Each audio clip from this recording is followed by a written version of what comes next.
tumama doon na sobrang lapit sa tirahan ko. Talagang yanig yung buong katawan ko. Boom! Talagang yanig. Talagang nag-vibrate talaga. Kung yun lang ang makukuha mong pera, paano yung kinabukasan mo sa Pilipinas? Lalo na ngayon, napakamahal ng gasolina, napakamahal ng bilihin ngayon dyan. O, ano na lang mangyayari sa amin dyan? Di ba? Yung ibibigay na 10 to 15,000 o 20,000, ano lang yan. At saka merong isang Pilipino na huli din, nitong gabing nangyari ngayong mga sabugan na yon, hinuli din. So 3 na at meron pang mga pinaghahanap dahil yung mga pinost nilang video ay mga nag-viral na. Gabi sa inyo dito sa Riyadh, Saudi Arabia. So balita, ito yung balita guys. So hindi ako makapag-post ng video or picture kasi bawal dito. Bawal, number 1 na bawal ngayon dito yan. Yung magpo-post ka ng about sa giyera na may umaatake dito sa Saudi Arabia, Riyadh, lalo na yung mga picture at video, bawal na bawal po talaga yan at hinuhuli po talaga. Oo, katunayan ngayong araw na to, yan oh, ang date natin ngayon ay Wednesday, March 18. May nahuli na namang isang Pilipino na nag-post about sa gera dahil dito nga sa lugar namin ay inaatake ng mga disabog o kung ano man disabog yan. Hindi ko alam kung anong klaseng disabog yan. Pinakamaganda nito ay na didepensahan ng Saudi Arabia yung mga disabog na yun, pero may mga ilan-ilan na hindi nila nasasangga. May mga tinamaan pero sa news talagang wala silang sinasabi. So dito sa trabaho ko sa planta, may malapit na may tinamaan dito at talagang yanig na yanig. Simula po nung nasa bahay ako sa Bilya, habang nakahiga, may tumama doon na sobrang lapit sa tirahan ko. Talagang yanig yung buong katawan ko. Boom! Talagang yanig. Talagang nag-vibrate talaga. At talagang napabaligwas ako kasi 2 sunod yung pagsabog na yun. Hanggang sa pinuntahan ko at syempre, di ba, nakuha na natin naman kung ano man. Ayoko lang i-post, ayoko lang ipakita sa inyo. Mahirap na. Malaki ang multa dito. Malaki ang dito, makakasuhan ka, mahuhuli ka. So nilapitan ko, habang sa paglalapit ko may bumaksak na naman isang missile. Sobrang takot ko talaga. Tapos ngayon, habang papasok ako sa trabaho at ayun na nga, meron na naman bumaksak at naririnig namin sa taas na dedepensahan yung iba, pero may mga isa, dalawang mga hindi na dedepensahan na bumabaksak rekta talaga. Ang lakas, grabe. Talagang yung, alam mo yung paramdam ng yanig, akala mo lindol, diba? Tapos yung parabang kidlat na nag-aaway sa taas. Totoo nangyayari. So sa ngayon hindi ko may papakita sa inyo ang video, hindi ko may post in social media. Ayoko nang ulitin, alam nyo na ho yun. Pero abangan nyo na sa news yung mga nangyari. May attack talaga dito mismo sa lugar namin. Talagang kinakabahan na ako. Kinakabahan ako kasi, di ba, kaya nga ako nandito nagtatrabaho para nga sa mga anak ko na mabigyan ng magandang at makapag-aral ng maayos at makapagtapos. Kaya ako nandito bukod sa pag-vlog ko kasi di ba alam niyo naman yung vlog ko tawag doon, hindi araw-araw kasi busy ako sa trabaho. Ngayon, kung sakali talagang meron makukuha pera sa gobyerno, yung nga sana, yung mga 150,000 ata yung unang usapin. Kung totoo yun, uuwi dapat ako kung sakali. Pagka ganito naman yung maramdaman mo, talagang napakalapit na sa'yo, bumabaksak na sa'yo yung talagang sino bang hindi matatakot yan? May pamilya ka sa Pilipinas, di ba? Kailangan pa ako ng mga anak ko, kaliliitan pa, sobrang liliit pa. Oo, kaya hindi pa pwedeng masawi. Baka kasi dito tayo masawi. Nung una, nagtatapang-tapangan talaga ako kasi wala nangyayari. Wala nangyayari dito sa lugar natin kasi napaka ano ng Saudi Arabia, napakalakas talaga ng Saudi Arabia eh. Pero itong may mga mangilan-ngilan na nakakaalpas sa kanilang depensa, nakakakaba. At number one pa yung mga ano, 'di ba? Nag-aatakayan sila sa taas. Yung bumabaksak na, siyempre may mga metal yun eh. 'Di ba? Hindi natin masasabi, 'di ba? Ayan. Kaso nga lang, wala talaga makukuha sa Pilipinas eh. Kung meron ka man makukuha, nauuwi ka, nasa 10 to 15,000 lang daw ang makukuha mo. Pero libre yung pag-uwi mo. Sagot ng gobyerno daw yun. Paano mangyayari? Kung yun lang ang makukuha mong pera, paano yung kinabukasan mo sa Pilipinas? Lalo na ngayon, napakamahal ng gasolina, napakamahal ng bilihin ngayon dyan. Ano na lang mangyayari sa amin dyan? Di ba? Yung ibibigay na 10 to 15,000 o 20,000, ano lang yan? Yung bibigay na yan, wala pang isang buwan na sahod namin yan. Diba? Mas malaki pa yung isang buwan na sahod namin dyan. Aray ko. Mas higher pa yung sahod namin dyan sa ibibigay na, sabi na 20,000. Mas higher pa dyan yung sahod namin dyan. Paano kami uwi? Mabuti sana yung una, yung talagang nag-fake news nga lang yun, yung 150,000, kung yun ang ibibigay, baka sakali pang makakatagal kahit mga isang buwan yun. Tapos tsaka na lang babalik dito sa trabaho natin kapag alam na nating humupa na yung gera. Diba? Yung humupa na pwede kang bumalik sa employer mo dito, tulad sa trabaho ko, pwede ka bumalik kasi parang nagpahinga ka lang para magtago sa ligtas na lugar, parang ganon. Tapos babalik ka. Diba? Kaso nga lang yung pamasahe mo pabalik dito. Diba? Ayun ang iniisip natin, napakamahal na pamasahe dito. At saka kasi kaya ako nagtitiis kahit nagkakagera-gera na dito. Isa pa yung dahilan ko na hindi lang ito kasi ang gusto kong marating na bansa, may gusto pa akong puntahan. Ayoko pa lang sabihin ngayon, ayoko mapronada yung mga nang gusto kong plano. Inaabangan ko lang. Pero yun lang yung update ko talaga sa inyo guys. Delikado yung lugar namin dito. Ay nako. Delikado. Ang lapit na, grabe. Tapos yung tinutulugan ko, yan, ito, wall. Ang iniisip ko kasi pag may dumapis na missile o may tumamang missile, utas din ako niyan.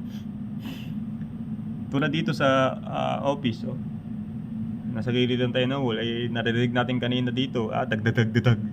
Kanina may isang pagkalakas-lakas na sumabog, tumama siguro. At may lumilihab ditong factory nga. So, yun lang masasabi ko, talagang update lang sa buhay natin dito. Tiis lang at tiyaga lang para sa basta di rin natin masasabi yung sinasabing ingat eh. Diba? Hindi rin natin masasabi yung ingat kasi bigla-bigla na nga lang bumabagsak. Kahit anong ingat natin, kahit na kung ano mang mangyari, tas bibigla na lang may babaksak, wala din yung pag-iingat natin. Mangyayari yung pray. Magpe-pray tayo. Na sana ilihis sa atin yung mga bumabagsak na yan. Diba? Pray mo yun guys. Ay nako. Yung tipong kasi nakahiga ako noon, nakaano ako noon, habang kausap ko yung misis ko. Ayun na nga, dadag doon. Nandun pa ako sa bilya sa bahay. Ayun, sabi ko, wait lang. Mukhang delikado dito. Teka. Hinatay ko muna yung call namin. Tapos yun, lapit lang, grabe. Alam niyo yung pinaglalaro ko ng basketball? Di ba alam niyo kung gaano kalapit yung pinaglalaro ko ng basketball sa tinitirhan kong bahay na bilya? Di ba? Nasa 3 to 5 minutes lang yung paglalakarin mo. Ganun kalapit. Napakalapit doon sa court na yun. Ay naka. Anong pa nga bang gagawin natin? Sa ngayon, ibibigay kong payo sa inyo kung gusto niyo malaman yung pangyayari nga dito. Magabang kayo sa news ng Saudi Arabia, sa mga binabalita dyan. Sa Facebook, mayroon yan. Ewan ko lang dito sa YouTube kasi sa YouTube bata parang late na, pero sa Facebook, updated dyan. Tinantinan nyo na lang. At mamaya mag-update ulit ako sa inyo. Tutugtungan natin itong video nito hanggang sa matapos, hanggang sa makauwi tayo, para malaman yung safe ako ngayong gabing to hanggang mag-umaga. Abangan nyo guys. Ito yung karuktong. May nahuli na namang nag-post ng video o kung ano man video actually. na katrabaho ko pa man din. Hinuli, dalawa na yung nahuli. So, ayun. Pinoprotektahan kasi ng Saudi Arabia itong lugar natin para siyempre hindi nga malaman ng kalaban na kung saan talaga tumatama yung kanilang mga atake. Ay patuloy pa rin pinopost kapag nakikita nila yon. So, ang pinakamalupit dito, nalaman agad ng mga kapulisan dito kung sino yung mga nagpost na yon. So, dalawang ibang lahi ang nahuli, Bangladesh ata. So, yun. At saka merong isang Pilipino na nahuli din nitong gabing nangyari ngayong mga sabugan na yon, hinuli din. So 3 na at meron pang mga pinaghahanap dahil yung mga pinost nilang video ay mga nag-viral na. Oo. Alam niyo ba kung bakit? Kasi nag-post nga yung mga nandito na ayun nga, wala nangyayari, papayapang Saudi Arabia, Riyadh, lalo na Riyadh, mapayapa. Ganyan. Yung mga pinopost nila ng mga nakukuha na nilang video sa actual, ayun yung nagiging totoo. Kasi sila yung mismong nandoon sa lugar na yon. Tulad ko, nandoon ako sa lugar na yon. Yung mga pangyayaring yon at alam ko saan tumama, yung matinding sabog, kung ano man tinamaan, lahat yon. Alam ko yon. Dahil habang ako'y nasa higaan ko ay yumanig ng husto. Talagang as in napakalapit sa lugar ko. Malupit ito, napanood ko yung viral video na yon na mga pagsabog na yon. Ayun nga, naganap doon sa mismong rooftop ng aming tirahan at kilala ko rin yung mga nahuling yun. Buti na lang napigilan ko ang sarili kong i-post yung mga video na yon. Kasi nga alam ko talagang bawal.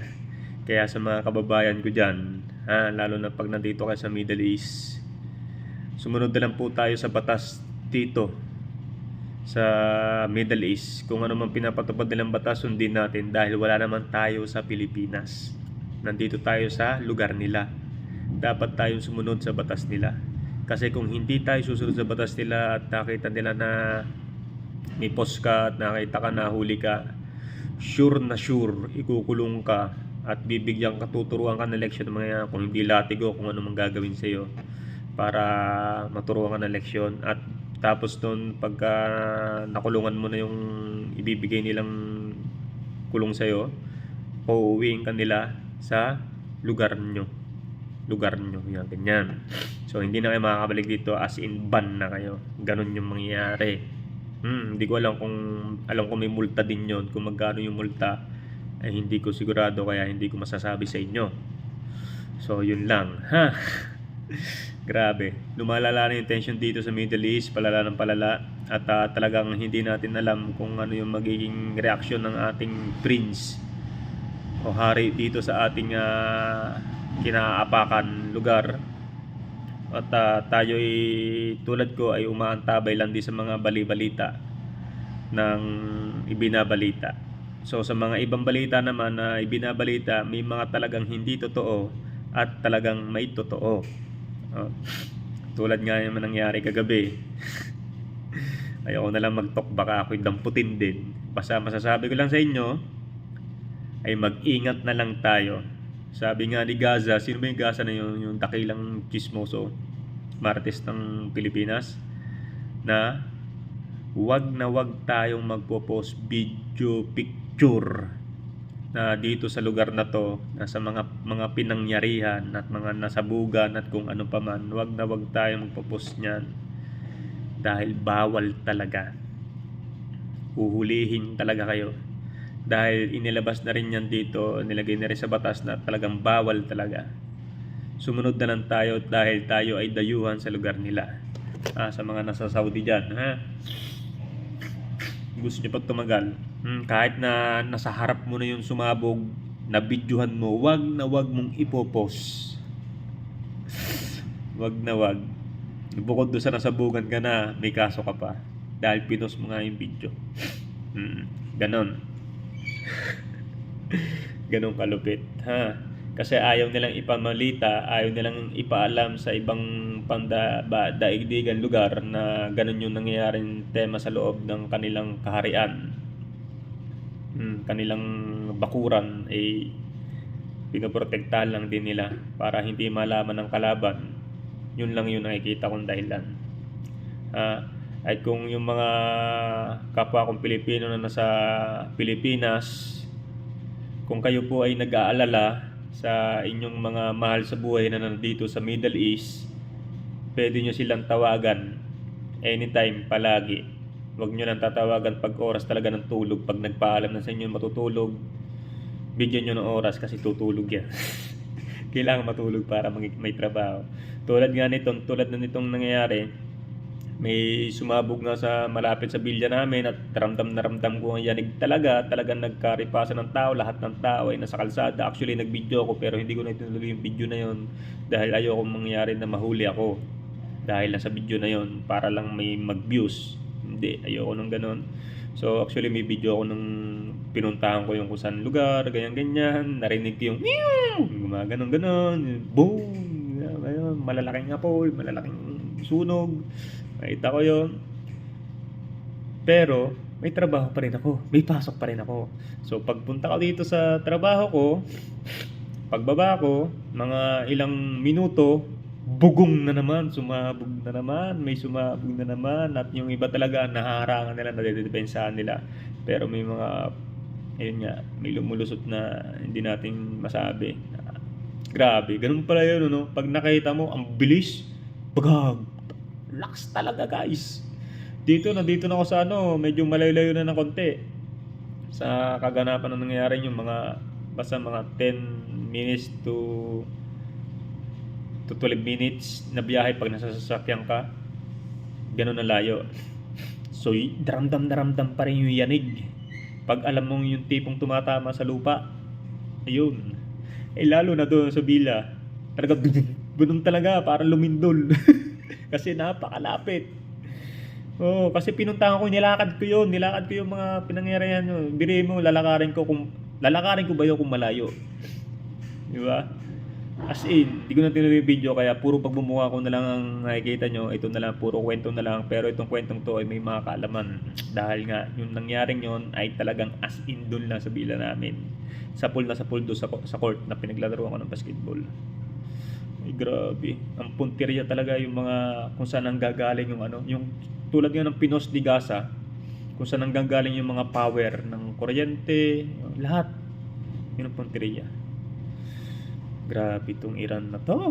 Tama na naman. Please naman. Humupa na kayo. Magpatawaran na kayo. Magkasundo na kayo. Tama na tong gerang to. Kasi marami talaga madadami na sibilyan sa mga nangyayaring ganyan. Tulad na lang yun, bigla-bigla na lang may bumabaksak na ganyan at tapos di natin alam, bagag, nasa kabilang buhay ka na pala. Diba? So yun lang naman at tatapusin ko na yung vlog ko dito. Sa susunod na lang ulit na may update tayo. Ulitin ko bawal po talagang i-post kahit saang internet o social media yung mga nangyayari dito sa loob ng Saudi Arabia. Lalo na dito basta sa loob ng Saudi Arabia, bawal po talagang i-post. Puro bibig ko na lang, bawal ipakita yung mga pangyayari, picture man, video yun, wag natin ipakita. Ganun na lang. Bali-balita na lang tayo, nagiging reporter tayo ngayon. So yun lang. Shoutout sa lahat ng mga naipit dito sa Middle East na nakakaranas ng mga bugog, yung mga malalakas na sabog na yan, yung mga kung ano naman yan. Ingat lang po tayo guys. Sa mga ayaw umuwi ng Pilipinas, ingat lang tayo. Talagang, kasi kapag umuwi tayo talaga tunay Pag umuwi tayo, mamumulubi lang tayo sa Pilipinas. Tunay yan. Kung wala man din tayong panghanap buhay doon sa Pilipinas, wala tayong hanap buhay, di ba? Nandun lang tayo, tenga lang tayo dahil wala rin naman trabaho nag-aantay sa atin doon. Lalo na ngayon, napakamahal ng gasolina, bilihin.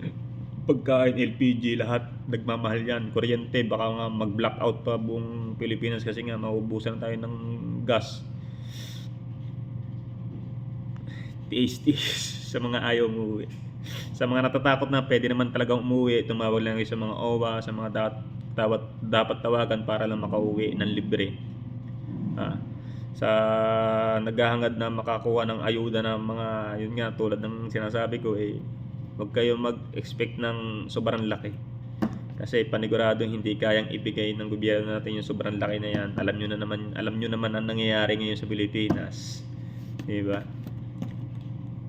So yun, ingat lang tayo guys, laging magdasal. At go Pilipino.